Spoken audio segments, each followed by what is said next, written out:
Tanki is by far one of the oldest browser games still ongoing to this day. When Tanki first released, we were getting browser games like Bloons Tower Defense or Age of War. Now it's really rare to see browser games grow in popularity. Honestly, when I was looking for more recent browser games to reference, the only real one I could find was Krunker.io, which is just a knockoff Call of Duty in browser form. That just goes to show you how impressive it is that Tanki has been going on for so darn long. When Tanki first released, I'm sure many of you guys were still babies. Heck, when Tanki first released, I was only 7 years old. With that extremely long amount of time the game's been running for, there's a ton to go over and look at throughout Tanki Online's extensive, complex, and interesting history. Before we get started, don't forget to hit that subscribe button. It helps me out a ton. Leave a like on the video and comment down below which year is your favorite in Tanki Online. Let's get started.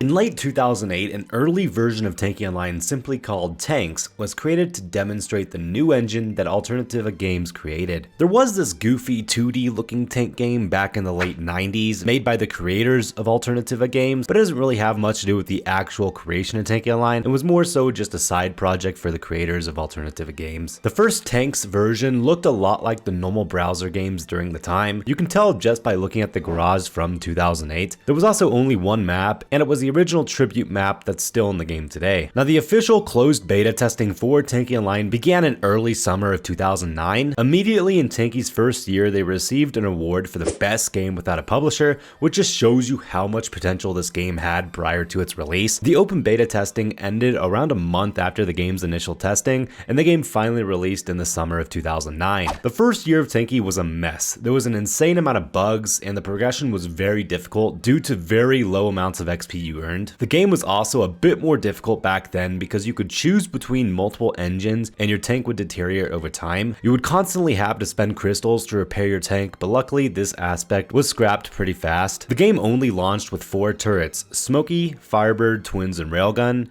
as well as 4 holes: Wasp, Hunter, Titan, and Dictator. The game also only had 2 modes, Deathmatch and Team Deathmatch. Quick fun fact, the Monte Carlo map was initially created for a third mode called a race mode, which was abandoned, but they decided to keep the Monte Carlo map anyways, which is why it kind of has that race style to it. The CTF mode was added in the late summer of 2009 and became a staple in the game. The CTF mode also sparked the beginning of the creation of clans throughout the game, battling to be the best. The game also launched with a total of 10 maps, which were mainly named after towns in Russia. Tanki had 27 ranks when it initially launched, going from recruit to marshal. Tanki Online in 2024 currently has 31 ranks, which seems honestly kind of low considering the game is over 15 years old now. Asita was added during fall, only a couple months after the game launched, and in December of 2009, the gold box was also added to the game. If you're interested in learning about the complete history of the gold box, I highly recommend checking out my video on the topic. It'll be the first link in the description. The Tanki developers also started working on Tanki 2.0, which was going to be the updated and more graphically intense version of the game. Tanki eventually gave up on this idea and decided to use many of the Tanki 2.0 ideas and implement them into normal Tanki. Another fact is that a lot of the Tanki 2.0 ideas were actually used when making Tanki X, which, as you guys know, is currently shut down. Now, 2010 was a somewhat slow year for Tanki. However, in this year alone, the amount of players went from just around 100,000 to over 1 million. That was just insane for 2010, especially for a browser game. The very first Tanki contests also began in the beginning of the year. These contests were a massive staple of the early years in Tanki and helped a ton towards creating this massive community that Tanki was well known for. Tanki also released the Chinese version of the game, which wasn't even called Tanki. Instead, it was called 3D Tanks. The main reason for this was because TankiOnline.com was just kind of long. Another fun fact is that Tanki was originally released in English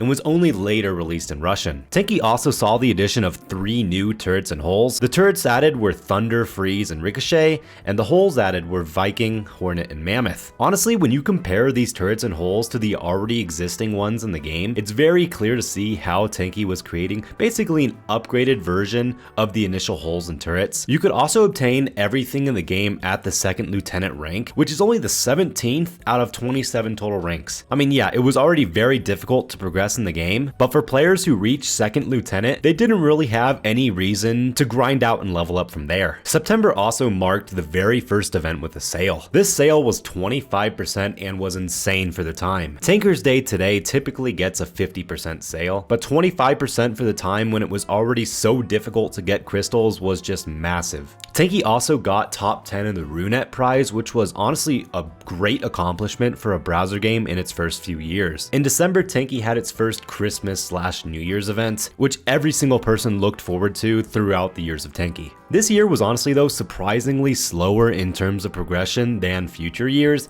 because Tanki was very hard at work with Tanki 2.0, still thinking it would take over the current game. As we all know though, this project was eventually shut down. Again, this year didn't have too much apart from the new holes and turrets. However, 2011 was one of the largest years of player growth for Tanki Online. So the first players versus developers event began in the beginning of 2011. There were so many players interested in joining that the original 300 players intended to participate ended up being increased to 3,000. The developers ended up winning with their max combos against a bunch of randomly made teams, and during February 2011, the game reached a milestone of 1.5 million total accounts created. Now keep this number in mind because it's going to increase a ton. With this milestone, Smokey XT was released into the game for almost 2 weeks. Every player above Warrant Officer was able to buy it for crystals, and this turret was just a super overpowered version of normal Smokey. Gifts were also a major part of Tanki Online in 2011, and during April Fool's, the infamous blue sphere gift was added to the garage. It could be purchased for 100,500 crystals. It was absurd for the time. Many players thought it did something, but were disappointed to find out it was only an April Fool's joke. Players who bought this gift were refunded their crystals, and the blue sphere was removed from players' garages for some time. In June, Tanki reached 3 million total players, and you could just see how fast the game was growing. In summer of 2011, a new turret, Shaft, was added. This was one of the first big divides in the Tanki community because many players hated this turret as it heavily increased the amount of campers in the game,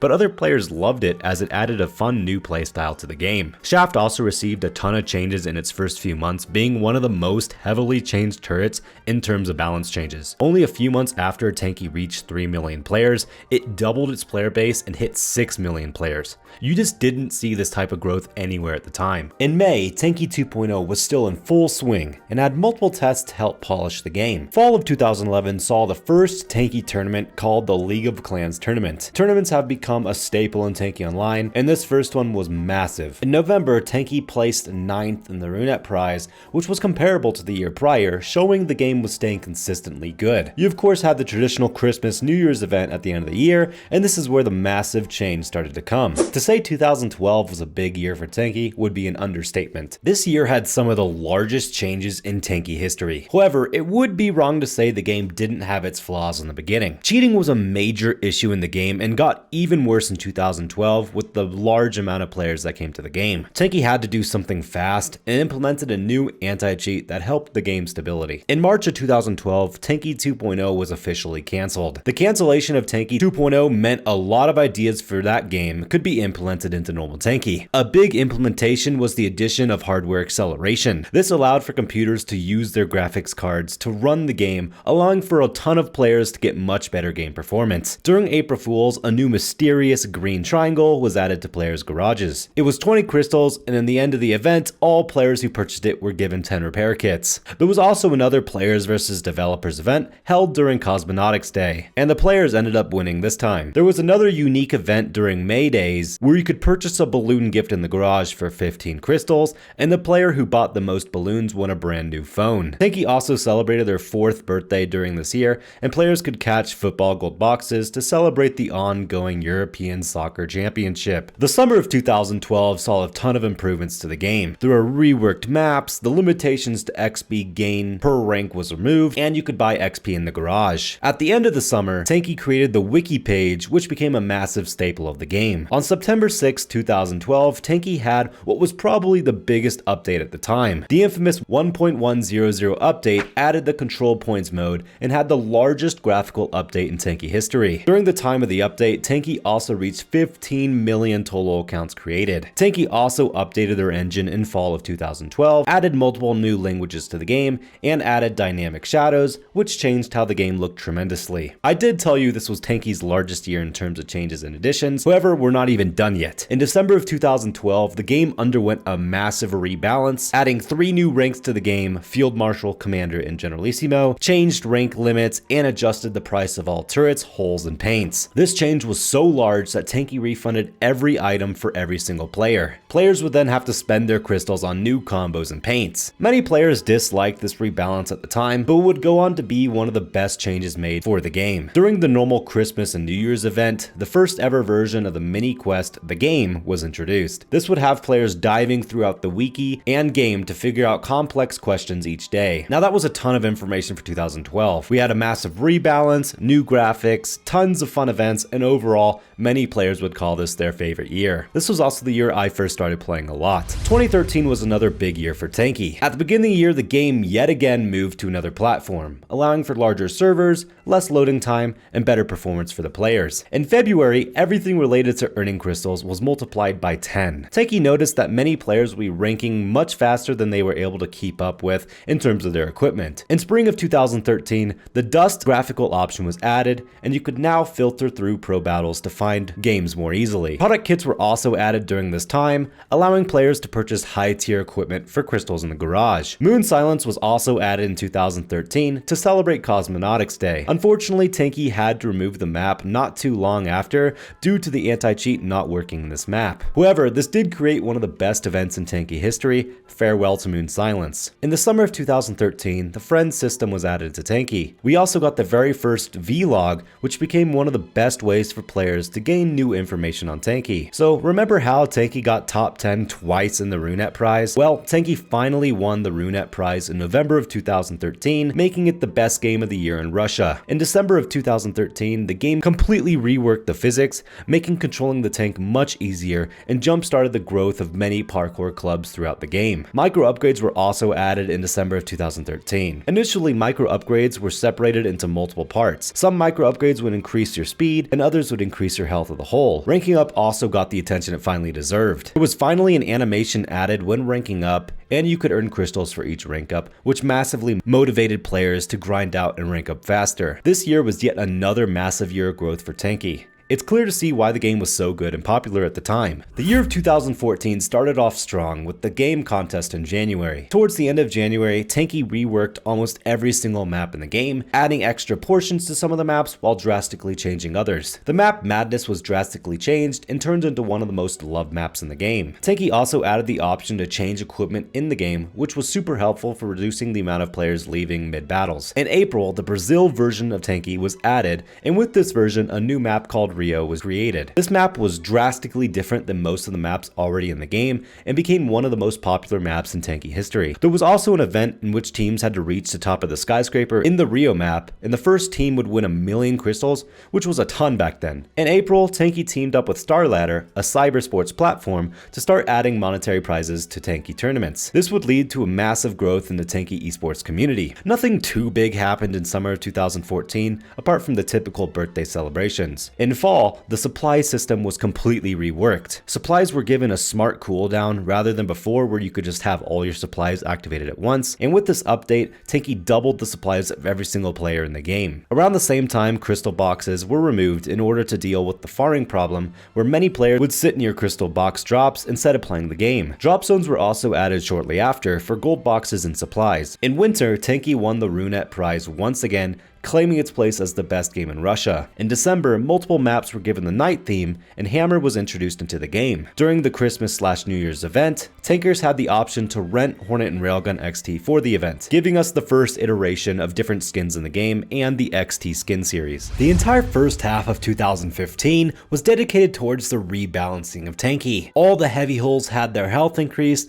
and every single turret was rebalanced. In February, Vulcan was introduced into the game. People really loved this turret as it was basically just a machine gun in Tanki and really helped change the dynamic of the game. Tanki finally allowed turrets and hulls that were being micro upgraded to be used in games, which was a massive complaint at the time. Tanki also merged all the micro upgrade sections into one to make it much simpler. In the summer of 2015, the Tanki developers traveled across Russia to celebrate the game and hint towards the release of Tanki X. Towards the end of the summer, Tanki removed the daily gift option and replaced it with with daily missions. This made it impossible to earn rewards simply by logging in and required players to complete missions to earn free items each day. Tanki also added a few more XT skins in September, including Wasp, Viking, Firebird, and Thunder. The premium account was introduced about a month after in October, allowing players to earn double crystals and XP through purchasing the premium pass. It's also important to note that you could get multiple days of premium in your daily missions if you got lucky. Tanki would also add personal discounts, giving players random discounts on various holes or turrets in the garage. This allowed for players not to have to wait for the sales that typically happened every few months. The ratings page was created in October, giving players the option to view their achievements and stats. The Christmas and New Year's event was unique once again, bringing a new map Yorkshire and the Assault mode. Remember, the Assault mode wasn't in the game yet, and this was the very first iteration we saw of it. In the beginning of 2016, the Blue Sphere gift, which appeared during April Fools of 2011, reappeared as a gift in the garage. Tanki also had their first event tied to the release of a movie. The event was called Red Pool Event,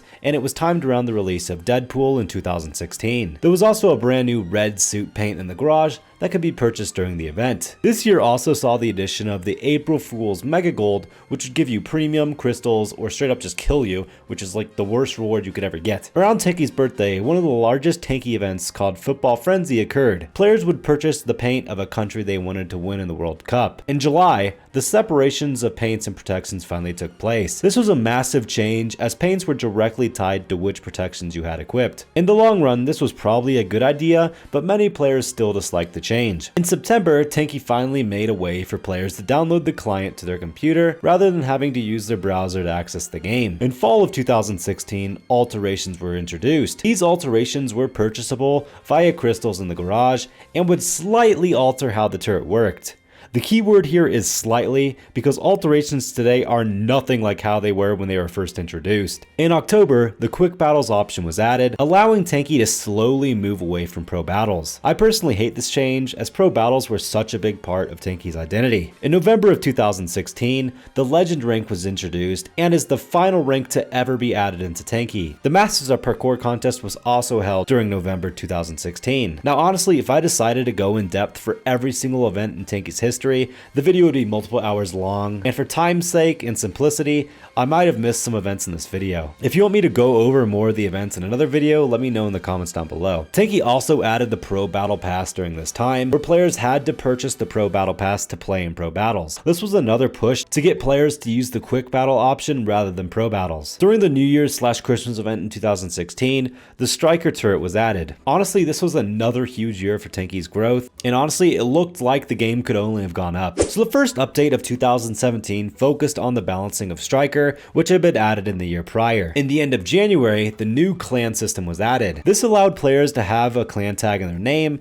and join various different clans with friends. In February, the second batch of alterations were added for multiple turrets.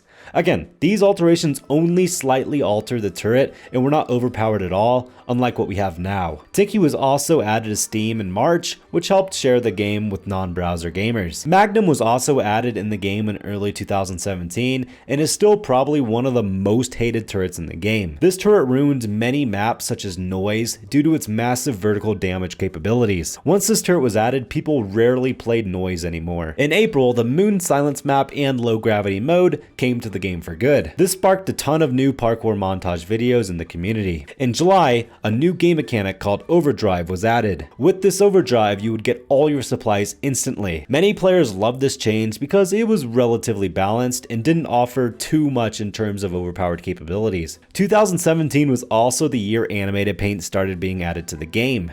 These paints were awesome and brought a lot of hype into new events. In November, the Black Friday event brought a new item called containers. These containers would reward you with crystals, supplies, paints, premium, and gold boxes. The year concluded with a fun New Year's event with some new creative animated paints. The first major change in 2018 was the addition of the new rugby mode. At the end of January, 23 new animated paints were added to the container drop pool to make players want to open more containers. At the beginning of February, the very first war event began, where players were sorted into various teams and had to compete with one another. These large-scale events were super exciting and created a bunch of buzz in the community. In May of 2018, the first tests of the mobile version of the game began. During Tanki's 9th birthday, another new mechanic, drones, was added into the game. These drones would give you increased damage, increased armor, increased speed, and a bunch of other different effects. These new drones saw the addition of the battery supply, which was needed for the drones to work. Tanki also began making new XT skins during this time and began releasing these new skins into the shop every few weeks. The second war event started in July and was just as fun as the first. In August, a new type of event would begin. The event was called Star Week, and players had to earn stars by finishing games. Players could get containers and a new animated paint by earning stars throughout the week. The Juggernaut mode was also added during July of 2018 and quickly became a community favorite. During the Halloween event, another Star Week commenced, where by earning 900 stars, players could get a new Firebird demonic skin, which was super unique and awesome for the time. Tanki also added different shot effects for a bunch of turrets during the Halloween event. Unfortunately, we didn't really get anything new for New Year's of that year. In February of 2019, the new Star Pass / Challenges Pass was added to the game. Each month, a new pass would require you to earn 2,000 stars to reach the max reward, which was typically a new skin. There were also new animated paints scattered throughout the pass. In the summer of 2019, overdrives were changed into how they are today. Instead of just giving you max supplies, each overdrive would behave differently depending on the hull. For example, Viking would increase your rate of fire or damage output by a ton, and Titan would create a dome around you, making you take far less damage. This was another change that was massively disliked. In August of 2019, Tanki added the Tankoins currency, which was used as a replacement to purchase various different monetary items in the game. In September, the Team Juggernaut mode replaced the normal Deathmatch Juggernaut mode. In October, Tanki added the new coin box, which could be used to gamble your Tankoins in hopes of getting more than what you spent on the containers. The New Year's / Christmas event brought a lot of new additions, including the last war that ever occurred, called the Stolen Christmas War. The new Siege mode was also added during the New Year's event in 2019. In January of 2020, a massive change was made to the levels of holes and turrets in Tanki. Instead of the typical MO through M3 levels of the turrets and holes, the change added a lot more upgrades, making the lowest tier MK0 and the highest tier MK7. This was aimed to help progression feel faster throughout the ranks, took away what made Tanki special in the beginning, which was how good it felt to upgrade your equipment after a few ranks of leveling. In March, a new turret, Gauss, was added and received an XT version shortly after. In April of 2020, alterations were switched to augments and were added to new ultra containers. These augments were far more overpowered than the previous crystal augments. Status effects were also added in May of 2020 and could catch tanks on fire, freeze them, stun them, or could remove all the supplies on a tank. Crystal boxes were also added back to the game for lower ranked players. During Tanki's birthday in June, a new drone called Crisis was added. This drone could use one supply at a time, but would massively boost the supply that was active. In the summer, Tanki also began adding new holes, which would hover over the ground. Throughout the rest of the year, Tanki would add the Ares, Hopper, and Crusader hovering holes. In December of 2020, the Flash version of the game finally shut down. This led to the creation of the HTML5 version of the game that we have today, which in my opinion is massively inferior to Flash. Now we're on to 2021. With the new HTML version of the game, many turrets and holes started getting new updated graphics called the HD versions. In February, Tanki updated their homepage from the Flash look to a more modern look. March brought a massive new gameplay update, which added critical damage to all turrets, giving the game a lot more randomness and luck. In April of 2021, a new type of event called minigames were added. This would require players to earn energy to move around the map. Tanki also added the daily Tankoins bundle in the shop, giving players more Tankoins for cheaper prices. At the end of July, the new Tesla turret was introduced. This would shoot a ball of energy, allowing you to connect your shots to different enemies. This was the second most hated turret behind Magnum. A new hovering hole, Paladin, was released in November of 2021 and was the last hovering hole to come out in Tanki. In October of 2021, the very first remastered map, Sandbox, was added. This map was far more graphically enhanced than the original Sandbox map, and was used as a stepping stone for the different remastered maps in the game. Halloween also had the addition of the Trick or Treat minigame, which is by far one of the best events in the game now. Honestly, this year had little to offer in terms of changes and updates, but overall was still not too bad. The beginning of 2022 saw the first ever YouTuber battle, where the top 4 YouTubers in both the Russian and English community would compete to see which YouTuber's team could get the highest average stars. Tanki would keep adding multiple new overpowered augments throughout this year of 2022. In June of 2022, a new turret Scorpion would be added. This turret would behave a lot like Thunder when shooting normally, but when holding the fire button it would shoot a salvo of rockets at the enemy. This would be the last new turret that was added into Tanki. In August, a new Pulsar augment was added, which would implement every single status effect on the enemy during critical hits. This augment would plague Tanki until it was finally nerfed in November of 2023. In October of 2022, Tanki started adding XT versions of drones, which were purely cosmetic. At the end of 2022, Tanki had what was probably its worst DDoS attack in history. The game went down for almost 2 weeks and left players super disappointed. At the end of the year, the gold box was switched into an HD version, which is used for every event for the next 2 years. In January of 2023, the new Snow Trap minigame brought a new ice skin series, which was incredible and looked amazing on freeze. In March, many drones were removed in an effort to simplify the game a bit more. In April, a new style of augment called Phoenix, which requires 5 million battle points to obtain, was added. Even today, only a handful of players have been able to get these augments. In May of 2023, the Masters of Parkour event came back and hasn't reappeared since. Towards the end of May, a new type of star pass was added called the Elite Pass, which would give you a unique skin for getting 1,000 stars in battles. In July, whole augments started getting introduced into the game. These whole augments used the effects of the removed drones, and have been slowly being added for the last year or two. In December, containers were replaced with keys that could be spent opening containers. Overall, there really wasn't much that happened in 2023, and was overall a really slow year for Tanki. Alright, here we are, the most recent year of Tanki Online, 2024. This year saw the addition of new mini events every single month to keep the player base active. Tanki also started making new gold box skins in the second half of 2024. In July, Tanki made it much easier for the mini games to be completed by players who don't spend money. And finally, in October, grenades were added to the game, with different types of new grenades expected to be added in the future. The final big announcement in November 2024 was the creation of Tanki Classic, which is supposed to be an old version of Tanki based between the years of 2012